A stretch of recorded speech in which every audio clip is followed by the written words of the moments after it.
Trigonometry given tan A is equals to 4/3 find the other trigonometry ratios. Yes. So ఇక్కడ ఏమి ఇచ్చాడు, tan A is equals to 4/3 ఇచ్చాడు. So ఏ అన్నాడు కాబట్టి theta అనేది ఏ దగ్గర వస్తుంది. సో దాని ద్వారా ఏకి స్ట్రైట్గా ఉన్నదే ఆపోజిట్ అవుద్ది. ఇది ఎడ్జసెంట్, ఇది హైపోటెన్యూస్. సో దీని ద్వారా ఏమి ఇచ్చాడు, tan A అంటే tan అంటే ఏంటి, ఆపోజిట్ బై ఎడ్జసెంట్. అంటే ఆపోజిట్ అంటే 4 బై ఎడ్జసెంట్ అంటే 3. ఇక్కడ వేసుకోండి, opposite 4 adjacent 3. But remaining ratios అంటే సైను, కాసు, కొసెకెంట్, సీకెంట్, కాట్ ఫైండ్ అవుట్ చేయాలంటే మరి 3 వాల్యూస్ తెలియాలి కదా. సో బట్ ఇక్కడ మనకు 2 వాల్యూసే తెలిసినాయి. సో 3వ వాల్యూ కూడా తెలియాలి అంటే మనకు ఒక థీరం ఉందండి. ఏంటి, పైథాగరస్ థీరం. పైథాగరస్ థీరం ఏం చెప్తుందంటే hypotenuse whole square is equals to అంటే AC whole square is equals to 2 side square అంటే A side square plus side square. అంటే ఒక సైడ్ స్క్వేర్ ఏంటి, ఏబీ స్క్వేర్ ప్లస్ రెండో సైడ్ స్క్వేర్ అంటే BC square. దాని ద్వారా థర్డ్ వాల్యూ కనుక్కోవాలంటే ఏసీ వాల్యూ కావాలంటే AC whole square is equals to AB అంటే ఎంత 3 హోల్ స్క్వేర్, బీసీ అంటే 4 హోల్ స్క్వేర్.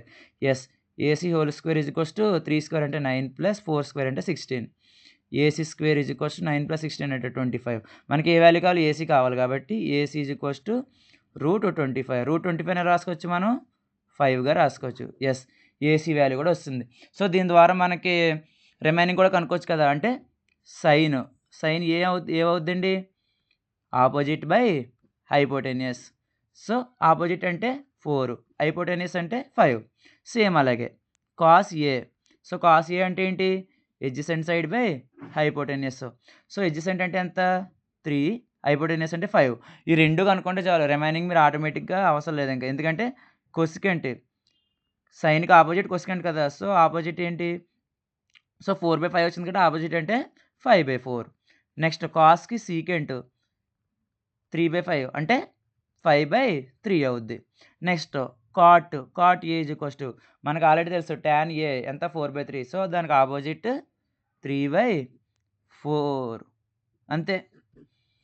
మీకు ఫుల్లీ వీడియోస్ కావాలంటే నా యూట్యూబ్ ఛానల్ అప్లోడ్ చేయడం జరిగింది, మీరు వెళ్ళి చూడొచ్చు. అండ్ నెక్స్ట్ ఇంకోటి ఏంటంటే ఈ వీడియో మీకు నచ్చినట్లయితే షేర్ చేసి, లైక్ చేసి, కమెంట్ చేసి, అండ్ మీకు ఏమైనా డౌట్స్ ఉంటే కమెంట్ చేయండి. అండ్ నెక్స్ట్ థింగ్ ఏంటంటే మీ ఫ్రెండ్స్కి కూడా షేర్ చేసి వాళ్ళకి కూడా హెల్ప్ చేయండి. ఓకేనా, థ్యాంక్ యూ.